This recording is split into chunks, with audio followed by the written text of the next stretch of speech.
For 2025, I'll be getting into fixed wings, and I've decided as my first platform, I'm going to use the Zod Drift. I put a SpeedyB F405 full-size stack into the Zod Drift. This year, I'm going to be getting into building and flying more FPV wings and planes. The Zod Drift is a really slow flyer, easy glider. You get long flight times. The learning curve for flying FPV planes and wings is quite steep. It took me a while, a lot of crashes, a lot of failed launches, trying to get CG right.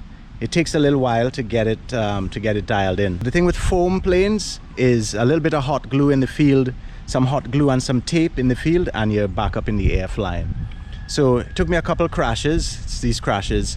It took me a couple crashes to learn exactly where the right point of CG is and the way everything works in iNav. I'm running iNav 8, and so far so good.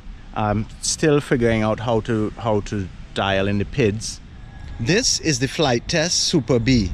Actually, I would call it the Flitetest Turbo B because it's running 6S.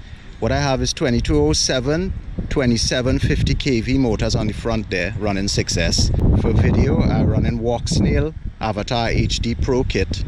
Everything else is exactly the way Josh on Flitetest set. This is set up exactly the way that Josh from Flitetest set up his own.